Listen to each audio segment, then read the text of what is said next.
Hello and welcome to Stay Free with Russell Brand. My guest today is the Oscar-winning actor Tim Robbins, the Shawshank Redeemer. Tim Robbins represents a particular strain of American politics. The entire political sphere has changed. Let's meet Tim Robbins in what I'm calling the COVID redemption.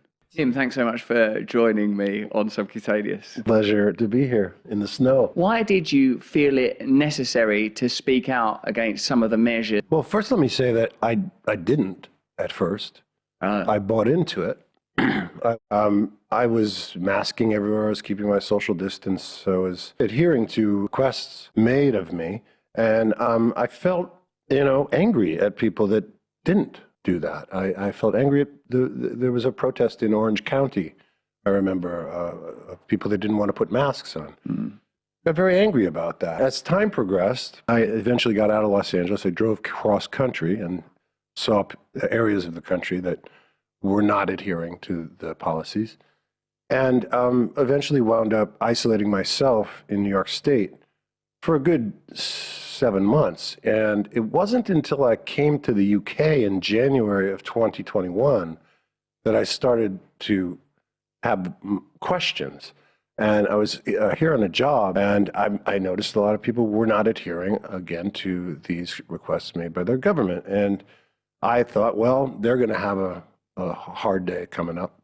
That there'll be some serious death here. And I kept my mask on, and I kept adhering to the policies. It wasn't until much later that I started to have questions. When I saw that there wasn't a huge death rate here after I'd witnessed personally what was happening, I started to wonder more and more about what we were being told and whether it was true or not. It took a while for me to speak about it. I was staying in Soho there one Saturday morning, and I heard a lot of noise outside. And it was a protest, an anti-lockdown protest. And I went out. I had a bicycle, and I went out, and I joined the protest. Not because I was joining the protest, because I was curious about what was going on. And I started talking to people. And I saw the way that they were being described in the press, and it wasn't true. These were not, National Front Nazis. These were liberals and lefties and people that believed in personal freedom. I began to educate myself, and I began to open my mind to what was going on. It was a very different political environment in the United States, very divisive. Very much based on politics. If you were, well, it changed. At first, if you were a Democrat, when Trump was president, well, you weren't going to take that vaccine because it was Trump's vaccine. And then that seemed to somehow change. It was kind of Orwellian. It was like we are no longer at war with East Asia. It was now we were thinking about it a different way. And if you didn't take the vaccine, you were a Republican. And it wasn't that way here in England. There was a much more tolerant attitude towards the diversity of opinion. And so I was really grateful to have been in this experience so that I could get a different perspective. You've undertaken your own journey from what was a de facto position of, like, we were told it was a unique health emergency and that the measures undertaken were necessary in order to protect human life. What more noble goal could there be? But as this has unfolded, the position has to be amended. It's become clear that many of the original measures were not as rigidly undergirded as was first claimed. And in fact, as you have explained, there is a lot more political ideology at play than is perhaps wise, prudent, or even honest, when the claim that's being made is that we are following science. That's irrefutable, evidence-based. Something like a pandemic becomes politicized to this degree. If conversation becomes shut down, if condemnation of unvaccinated people becomes as sanctioned, like, on CNN when Don Lemon was saying that, these people are idiots and we should shame them, when certain people were saying that they should be denied health care, and Joe Rogan was condemned for sort of having a conversation. it indicates that the climate that we're living in has radically altered. And one of the things that I like to continually reiterate is that nobody here is saying that the vaccines don't have a positive impact or that we oughtn't do everything in our power to protect human life. It's simply that if you have authoritarianism where conversation is shut down, you are losing one of the great treasures, perhaps the primary treasure, of democracy.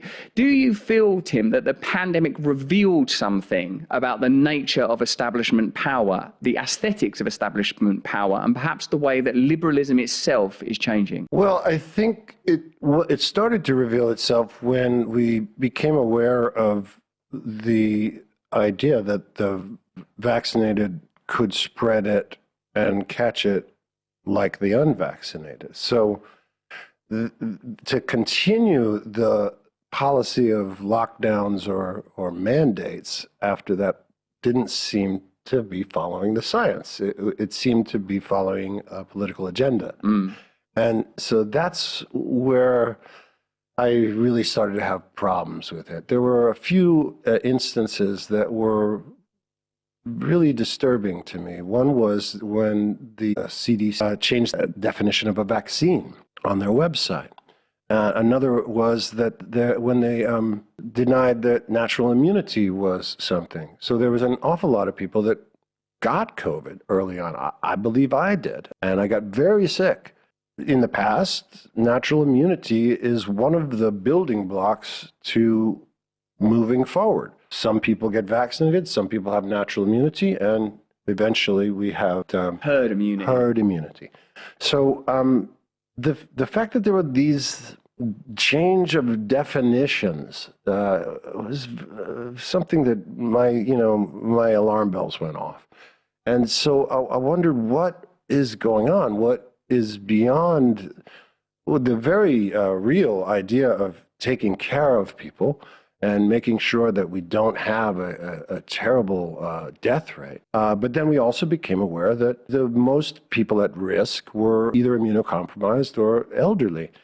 And then when you consider that the WHO, the World Health Organization, changed its protocol on virus outbreaks, which in the past had been you lock down the vulnerable, you take care of them, you make sure they're taken care of, but you let society go on so that it can build its herd immunity. This was changed as well. We went into lockdown with healthy people, with children, and that didn't seem to be wise to me. So I'm not a scientist. I'm not a doctor. I don't know the intricacies of data on this. All I can respond to is as someone that is concerned about what the result of those doctrines, that policy had on us as human beings. And it's not good. We turned into tribal, angry, vengeful people. And I don't think that's something that is sustainable for the earth, that we start demonizing people that don't agree with our particular health policies and turn them into monsters, turn them into pariahs, say that they don't deserve a hospital bed. I think about, people that have made bad mistakes in their lives where they take too many drugs and they overdose, and that's totally their choice. That's totally their responsibility. Yet we take care of them. Yet we bring them to the hospital. Yet we save their lives because we're compassionate, because we want to make sure that people live. And this turned into you should die because you have not complied. That's incredibly dangerous. That we ought to see more culpability from big pharma and from the media saying, well, this is what we thought at first. We were wrong. This is what we should have said. We ought to have continued that conversation a little more openly. And their inability to do that, I think, is an indication of something significant, that we're being moved to a new type of authoritarianism. He's talked about the WHO and their ability to set decrees. Even on certain media platforms, the WHO's edicts are what determines policy. For example, specifically on YouTube. And this is an unelected body. We don't know where they're getting their information from. We do know where they're getting their funding from. And it's at best undemocratic and at worst a kind of monopolization of truth. People I know and trust and love are acting in ways that I don't recognize. People that I marched with against the Iraq War, supporting this endless flow of money into the Ukraine. People that have always been staunchly, I don't want to judge. I want to believe this is a chapter and that when we get to the next chapter, that people might return to certain values. I don't know if that's possible for some people, because I think it's very difficult if people are without the information and without the data to support it. I don't know whether they are going to be able to change their opinions. I don't want to judge. I don't want to condemn people that I love. I just want to try to appeal to reason and to compassion and to empathy. And I want to remind people that this isn't a political thing. The people's decisions that they make for their own health are their own decisions to make, and to condemn them is a dangerous thing. It's something that stirs up hatred, stirs up division, and serves someone or some entity that benefits from our division. Where extreme voices are amplified in order to generate more extreme emotions, somehow enhances the ability of powerful centralized interests to fulfill their agenda. It's somehow beneficial for us to be lost in inhumane condemnation and criticism. It's divide and conquer. Once it becomes easy to condemn people either as conspiracy theorists, as right-wing extremists, what you're essentially saying is we no longer need to engage in discourse with those people. They are inhuman. They can be condemned. How do you feel when it's like left to Ron DeSantis to be the person that says we're going to have a statewide investigation into the efficacy of vaccines, or when it's Floridians that are the people that are most vocal in supporting free speech? How do you feel as someone that's always had that kind of metropolitan alliance with liberalism? What does this tell us? And if the only dissenting voices are right-wing voices, which I would imagine at some point are not underwritten by sort of the values of real freedom for ordinary people, but their own sort of political ends, what do you do with that, Tim? Well, I don't believe that's true, actually. I believe there's an awful lot of people that would consider themselves to be left that are for personal freedom. And it's the fact that DeSantis is the one that's saying it, that's unfortunate for the Democratic Party, but because they seem to have excluded that voice from their own world. I mean, listen, there's an awful lot of people that don't want to speak. They feel a certain way. I've talked to people that I agree with you, but I can't say anything. I feel that the tide is shifting. I think more and more people feel empowered to speak. I hope that continues. I think that there's a good case to be made for a change of policy in progressive circles. I know it's not easy to do because it may make people angry, but ultimately, so everyone has to follow their own heart and their own idea of what will make them safe. And I don't condemn people or judge them for not speaking. I just feel it's reductive to say it's a left-right thing. I don't believe it is. I know personally people that have voted for Trump, and I talk to them. They're not evil people. They just feel a different way.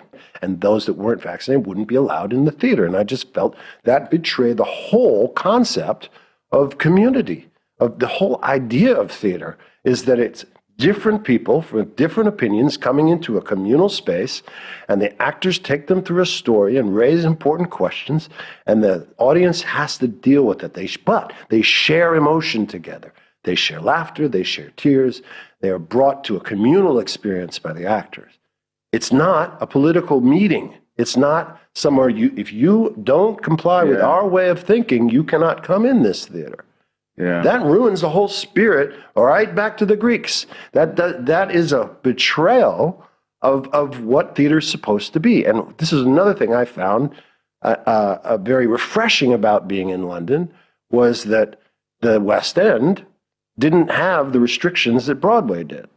The West End said, you know what? If you're vaccinated, show us your card. If you're not, show us a negative test. You all can come in. Yeah. It was still the idea of theater is a community, right? And we all might have different opinions on various things. We all might have different immune systems. Some of you might be immunocompromised. Some of you might not be able to take this thing, but we're not going to exclude you for that. Unwillingness of people that you know to speak out as you have done, I imagine that that's ultimately financially motivated, that they know that they will be at risk of cancellation or certain financial interests immediately foreclosed. And I feel that then that what we have is a culture that has lost its value. I think you have to win in the court of public opinion. Yeah. I think you have to make your case as best you can and debate it as best you can, and try to win over hearts and minds that way. If we believe in democracy, if we believe in speech, it's going to get messy at times. Yeah. And it's going to get uncomfortable at times. But we have to have an absolutism about those freedoms. If you start making compromises, it will dissemble. It's a real good time to reread 1984. The best way to control a rebellion is to start it yourself. Wow. That's here now. Like, what is controlled opposition? What does that mean? When people are fighting for a change and there's infiltration within that mindset or that movement, and someone says something, again, batshit crazy, that completely discredits the movement. As a comedian, I didn't particularly care for, right? Yeah. And I found him offensive, right? But I never had the thought, well, we should exclude him from culture. I just didn't listen. I didn't go to his shows. I didn't buy his thing. You know? Right. That was my way of like, okay, you're crazy in a way that I don't appreciate. I never had the thought, let's cancel him from, he shouldn't have a platform. He had a platform, and a lot of people liked it and appreciated it. And it's not for me to say that he shouldn't have that platform. We have to allow for different ways of being. If someone is offensive to you, you just don't need to listen to it. Culture seems to be sort of willfully instantiating that everything is separate, everything is polarized, everything is absolute, everything, but that they're using science as a dogma when science itself is fluid and progressive and discursive and conversational and live. And when I've spoken to sort of like what I'll call scientists that are devotees, devout, that's one of the things that appears to be most important to them, that you don't approach from a position of dogma, you approach from a position of inclusion and uncertainty, and the revelations that are made within science continually draw reference to, oh my God, we know nothing, and even our potential for knowledge within our limitations is so liminal that we're going to have faith of some kind, we're going to have to deal with ritual, we're going to have to deal with uncertainty, and that's something best faced together, communally, rather than in isolation. This is what's essential as an artist, or to have a sense of, I don't know.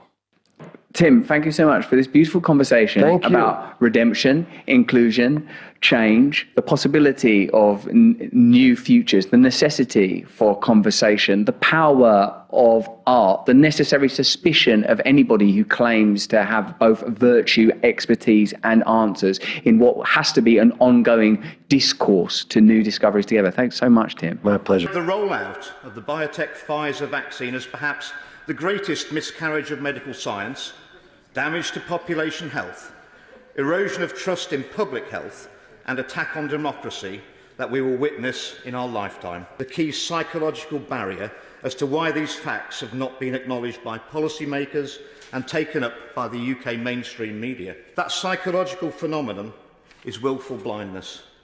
This is when human beings, including in this case institutions, turn a blind eye to the truth in order to feel safe, reduce anxiety, avoid conflict, and protect their prestige and reputations. Behavior of science became bizarre and tainted in some way that was hard to understand. What do you think happened to us? You remember what was going on with President Trump. And so once someone's out there and they've sort of set their position for themselves, it's very hard for someone to retract from that position just from a sort of personal reputation, appearance kind of fashion. And so I think a lot of people dug themselves into holes that they couldn't get out of. Where did the erosion of the standards of the FDA and the CDC start? When undertaking the approval of any drug, the regulators themselves ultimately end up relying on the summary results of the drug companies in their sponsored trials, where the raw data is kept commercially confidential. Furthermore, the MHRA has a huge financial conflict of interest, receiving 86% of its funding from the pharmaceutical industry they are supposed to regulate. In effect, Madam Deputy Speaker, we've got the poacher paying the gamekeeper. Doctors and patients must appreciate how deeply and extensively drug regulators can't be trusted so long as they're captured by the industry funding. We can't ignore the politics. The two of the FDA senior people resigned about a year ago, Doctors Gruber and Krauss. They felt there was too much interference from White House. Safe and effective, that risk-benefit calculation, which everything in medicine boils down to, you can't make a risk-benefit calculation if you don't understand the safety and the efficacy component. If you don't know either ends of that calculation, and it sounds like with these, we really didn't. Was the Pfizer COVID vaccine tested on stopping the transmission of the virus before it entered the market? Regarding the question around, did we know about stopping immunisation before it entered the market? No. These are without question gene therapies, absolutely no question, and people need to understand that. Well, and let's talk about just even with vaccines, David. There's a reason why the average vaccine takes 8 to 10 years to come to market, if it ever comes to market at all, because these sorts of studies take a long time. We flew the airplane while we were building it. Okay, we condensed 10 years of work into 9 months. That was bragging.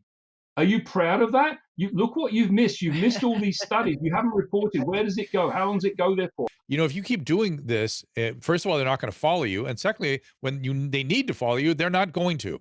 They're not, because this is ridiculous. Saying what you're saying doesn't make you anti-vaccine. What it makes you is Absolutely pro-safety and pro-data. You can find open, honest, rigorous, robust debate amongst professionals and experts who are willing to listen to one another and have it out and entertain other ideas, because we sure have seen the shutdown of the town square during this pandemic, and it's really been to our detriment. I told Kelly that throughout my career, alternative, far out opinions were always just called interesting. Or I disagree, here's why, and that's interesting.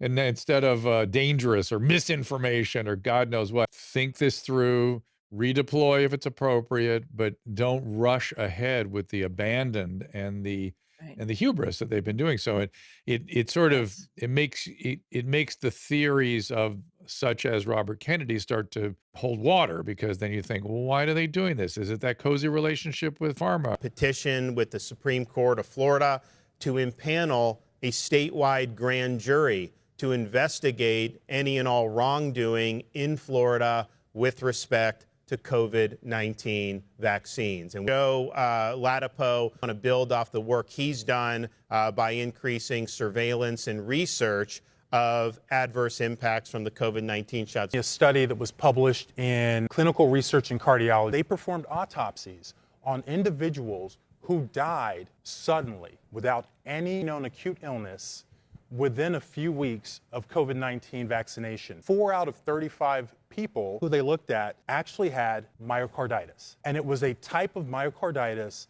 that was different from the typical types of myocarditis which you can get from viruses, many different types of viruses.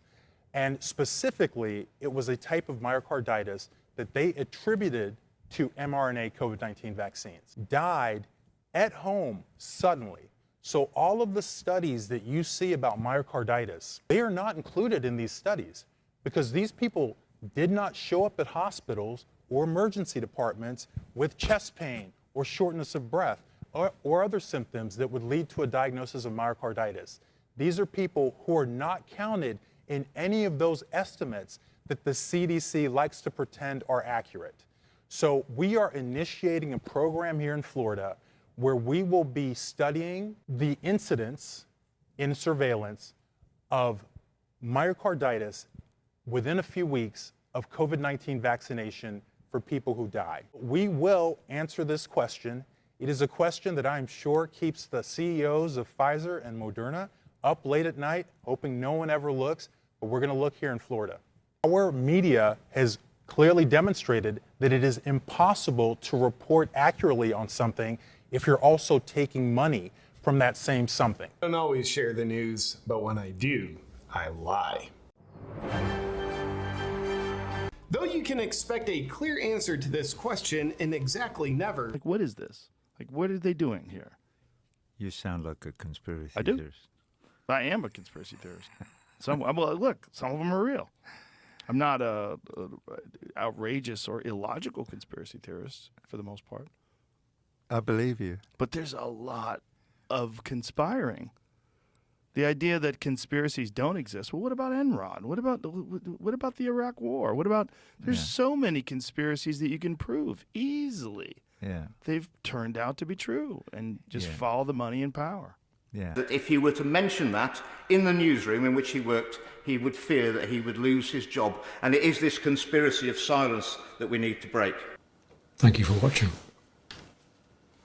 It says, for more information, for a copy of this, this, and this, please write to the author. So I wrote to the author who had stated in the paper that they could give us a copy of this model, the Excel spreadsheet. Rather than receive that, I was then transferred to a FOI, Freedom of Information person within the FDA. Says, no, you have to file an FOI request to do that. I think that's completely ridiculous. What's crucial to understand is that the longer willful blindness to the truth continues, the more unnecessary harm it creates. The randomized controlled trial conducted by Pfizer, however, the absolute risk reduction for an individual was only 0.84%. In other words, from their own data, Pfizer revealed that you needed to vaccinate 119 people to prevent one infection, that you'd need to vaccinate 7,300 people over the age of 80 to prevent one death. The benefits of the vaccine are close to non-existent. So the Pfizer-Moderna's own randomized controlled trials using the mRNA technology published in the peer-reviewed journal Vaccine revealed a rate of serious adverse events of 1 in 800 individuals vaccinated. These are events that result in hospitalisation, disability, or a life-changing. These findings, Madam Deputy Speaker, are a smoking gun suggesting that the vaccine should likely never have been approved in the first place. With the COVID mRNA vaccine, we're talking of a serious adverse event rate of at least 1 in 800, because that's the rate determined in the 2 months that Pfizer actually followed the patients following their vaccination. Serious events affecting such as heart attack, stroke or pulmonary embolism will result in death. Many of these may take longer than 8 weeks post-vaccination to show themselves. An Israeli paper published in Nature Scientific Reports showed a 25% increase in heart attack and cardiac arrest in 16 to 39-year-olds in Israel. It's the opposite of having a trustworthy organisation independently and rigorously assessing medicines. They're not rigorous, they're not independent, they're selective, and they withhold data. Doctors and patients must appreciate how deeply and extensively drug regulators can't be trusted so long as they're captured by the industry funding. It's not an anomaly, but in many ways it could have been predicted by structural failures that have allowed this to occur in the first place.